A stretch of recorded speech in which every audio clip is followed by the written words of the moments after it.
प्रचार सभा होतात.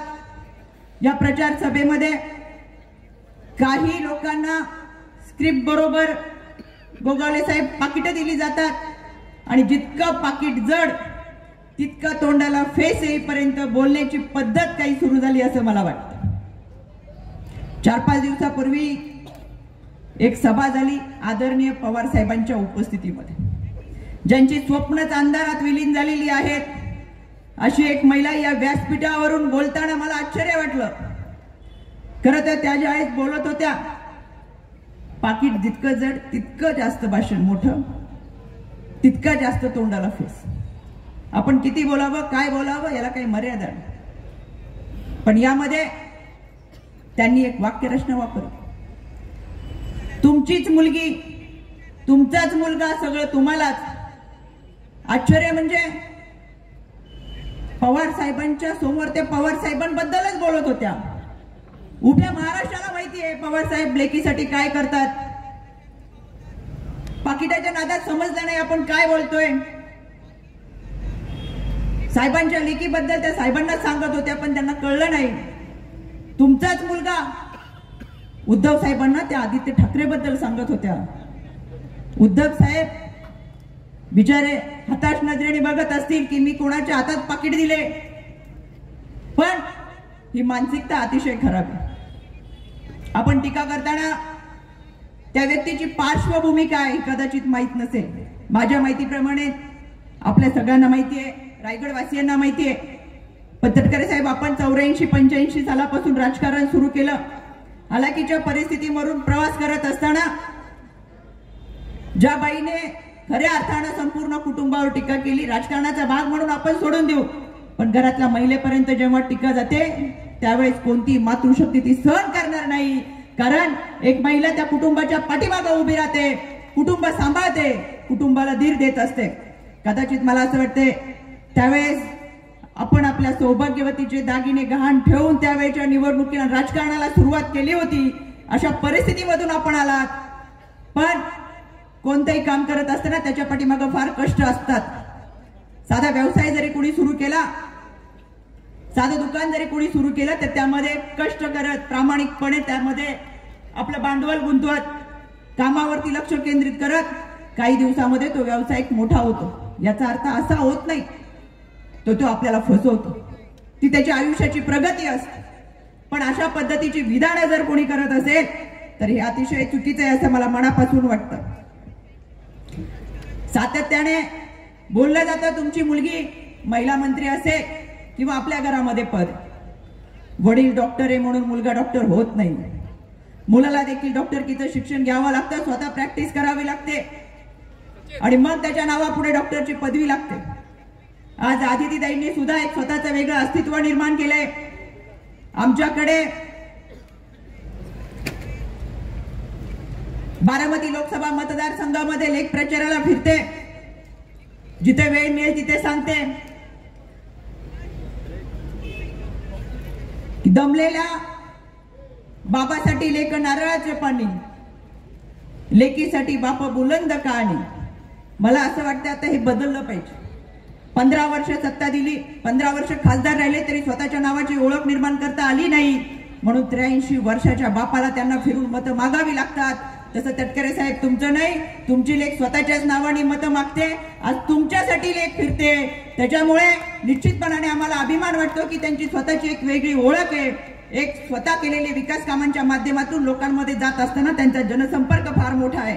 आणि म्हणून या सगळ्यांवरती टीका करत असताना आपण काय बोलतो याचं भान या विकत आणलेल्या लोकांना असलं पाहिजे. गाडी माडीपर्यंत ठीक होतं. ज्यांच्या समोर ही भाषणं झाली त्यांची कोणाची कौलारू बरे आहेत, लांबलचक गाड्या त्यांच्या सगळ्यांच्याच आहेत, इथपर्यंत ठीक आहे. पण बायकोच्या सिल्क साडीपर्यंत जर आपण जात असाल तर आम्ही कसं शांत बसू. ज्यांनी भाषण केलं दुर्दैवाने देवाने त्यांना रंग रूप उंची नसेल दिली. मनामध्ये एक न्यूनगंड असतो साहेब की आपल्याला देवाने काहीच दिलेलं नाहीये, पण मन तरी साफ असावं. पण दुर्दैवाने ते सुद्धा साफ नाहीये. त्याचं आत्मपरीक्षण झालं पाहिजे. आणि म्हणून ज्यांनी जेव्हा पक्षात प्रवेश केला त्यावेळेस मनशा काईंदेपासून नीलमताई गोरेंपर्यंत सगळ्यांनी पक्ष सोडला. म्हणजे आत्मपरीक्षण करायची वेळ आहे की एक बाई जरी पक्षात येते आणि सगळ्या महिला पक्षातून बाहेर पडतात, याचा अर्थ की आपल्यामध्ये किती अवगुण असतील आणि त्या दुसऱ्यांच्या व्यासपीठावरती जाऊन भाषण करतात. ज्यांनी तुम्हाला सांगितलं की येणाऱ्या लोकसभेच्या निवडणुकीमध्ये तुमच्या माथ्यावरती गुलाल लागणार नाही, ज्यांना स्वतःची टिकलीची किंमत नाही साहेब, त्यांनी तुमच्या गुलालाची भाषाच करू नये.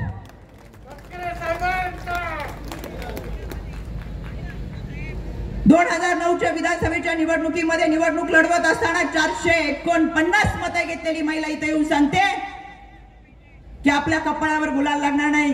साहेब, या ठिकाणी एवढ्या मोठ्या प्रमाणात ही मातृशक्ती उपस्थित आहे. महाराष्ट्राची कुलस्वामिनी आई तुळजाभवानीच्या आशीर्वादाने छत्रपती शिवरायांनी या ठिकाणी राज्याभिषेक केला. त्या रायगडच्या मातीमधल्या माणसांसाठी तुम्ही केलेली कामं, त्यांचा विश्वास आणि त्यांचं प्रेम तुमच्या कपाळावरती केवळ गुलालच लागणार नाही, तर जेसीबीने पायापासून कपाळाच्या केसांपर्यंत तुम्ही गुलालामध्ये माखून निघताल. इतका शब्द निश्चितपणाने आम्ही या मातृशक्तीच्या निमित्तानं देऊ इच्छितो. राजकारणाच्या ठिकाणी निवडणूक आले की राजकारण सुरू होतं, निवडणुका संपले की राजकारण संपतं. पण कुटुंबापर्यंत जर कोणी जात असेल तर ते राजकारणामध्ये कधी सहन केलं जातं. आपण सगळेजण पाहतोय, इशाळवाडीवर आलेले संकट असेल, मार्चच्या पूर परिस्थितीमध्ये साहेब आम्ही स्वतः आलो होतो. खऱ्या अर्थाने आपण सगळेजण त्या वेळेस या लोकांमध्ये उतरला, त्यांच्या पाठीशी उभे राहिलात, त्यांना साथ दिली. एक वेळ सुखाच्या क्षणाला बरोबर येणारा माणूस लक्षात राहत नाही साहेब, पण दुःखाच्या क्षणाला बरोबर असणारा माणूस लक्षात राहतो. आणि म्हणून तटकरे साहेब, आपण प्रत्येकाच्या मनामध्ये आहात, प्रत्येकाच्या हृदयामध्ये आहात. अतिशय चांगल्या पद्धतीची कामं आपण आपल्या माध्यमातून केले, त्याच्यामुळे कावळ्याच्या शापाने गायीला काही होत नाही. जितकी लोक इथे येऊन टीका करतील, स्क्रिप्ट बरोबर पाकिटा घेतील, तितकं मताधिक्य तुमचं वाढत जाणार आहे. आणि म्हणून आम्हाला समाधान आहे, अजूनही 4-5 सभा आदरणीय पवार साहेबांच्या उपस्थितीमध्ये विरोधकांच्या झाल्याच पाहिजे. बरेचसे गोगावले, आपली महिलांची संख्या तेवढ्या मोठ्या प्रमाणात वाढत राहील. ही दातृत्वाची शक्ती तुमच्या बरोबर राहील, कारण गर्भातून नवी सृष्टी निर्माण होती. आमच्या गर्भाचा रक्तच लाल आहे, रक्ताचं रंगच लाल आहे, तो तुमचा आणि माझा एक आहे, तो हृदयाचा आहे. आणि म्हणून मला खात्रीपूर्वक सांगतो की हा लाल रक्त विजयाचा रक्त आहे, विजयाचा रंग आहे आणि तो आपल्या सोबत आहे. यामध्ये ज्या व्यक्तीने खर तर संत ज्ञानेश्वर माऊलीवरती टीका केली, वारकरी संप्रदायाने ज्या व्यक्तीला वाळीत टाकलं, आपली भूमी साधू संतांची, छत्रपती शिवरायांच्या विचारांची, त्या व्यक्तीला व्यासपीठावरती बोलून टीका करायला सांगितलं जातं, वारकरी संप्रदाय कदापि सहन करत. त्याच्यामुळे अशी टीका करणारी माणसं दररोज आली पाहिजे साहेब इथं, त्यांच्यामुळे आपली मताधिक्य वाढत जाईल. मी फार खोलात जाणार नाही, पण साहेब मला आवर्जून सांगायचंय, गोगावले साहेब, आपण देखील भीमा कोरेगावच्या दंगली दरम्यान पत्रकार परिषद घेऊन ज्या महिलांनी सांगितलं की संभाजी भिड्यांवरती पहिली फिर्याद मी नोंदवली, माझ्या जीवाला धोका आहे, मला संरक्षण मिळालं पाहिजे, माझ्यावर कधी हल्ला होऊ शकतो, हे दांड्यात खोटं होतं. संभाजी भिड्यांवरती पहिली फिर्याद करणारी बाई अनिता सावळे होती आणि ती गणराज्य संघाची सदस्य होती. आता साहेब, हा गणराज्य संघ कोणाचा? गणराज्य संघ कुठे विलीन झाला? गणराज्य संघाने अनेकांची मांडवली करत पुण्या मुंबईमध्ये प्रॉपर्ट्या गोळ्या केल्या. आता तो कागद काढाच, त्याच्याशिवाय आपल्यालाही समजणार नाही गणराज्य संघ करतोय काय. आणि म्हणून अशा लोकांना व्यासपीठावरती बोलून इतरांवरती टीका करायला सांगणं फार चुकीचं होतंय. तितकं मताधिक्य निश्चितपणाने आपलं वाढणार आहे. म्हणून या निमित्ताने मी इतकंच सांगते की सात संगत हवीच तुमची, आपलंच आभाळ आपलंच धरती, चालत राहू असेच सारे, वादळ घेऊन खांद्यावरती. आपण सगळ्यांनी या ठिकाणी मला आमंत्रित केलं, बोलण्याची संधी दिली. आणि तुमच्या रायगडमध्ये जरी राहत असले तरी आमच्या पुण्यामध्ये वारंवार येत रायगडवासियांची काळजी घेत, बरेचसे गोगावले, आपण या ठिकाणी इतक्या मोठ्या प्रमाणात आमच्या मातृशक्तीला एकत्र केलं. माझ्या मुस्लिम समाजाच्या महिला भगिनी या ठिकाणी उपस्थित आहेत. खऱ्या अर्थानं आमच्या सगळ्यांचा विचार हा शिवशाहू फुले आंबेडकरांचा आहे. आपला समाज हा एक संध आहे आणि एक संध राहणार. आम्ही तुमच्या सोबतच आहोत. त्याच्यामध्ये विरोधकांनी काही सांगितलं तर केवळ ते मतांचं राजकारण करतात.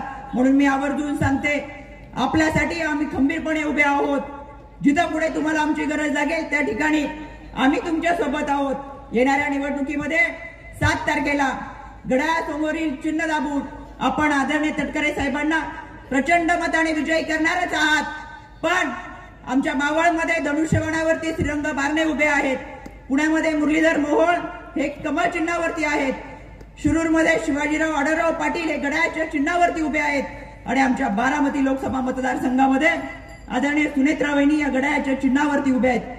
यातलं कुठलंही बटन दाबलं त्या मतदारसंघामध्ये यातलं कुठलंही बटन दाबलं तर ते केंद्र सरकारला जाणार आहे. कारण ही निवडणूक स्थानिक पातळीवरची नाही, ही निवडणूक जिल्हा परिषद पंचायत समितीची नाही, ही निवडणूक महानगरपालिकेची नाही, ही निवडणूक संसदेची आहे, देशाची आहे. एक लोकशाहीचा मोठा उत्सव आपण साजरा करतोय आणि या उत्सवामध्ये आपल्या सगळ्यांना सहभागी व्हायचंय.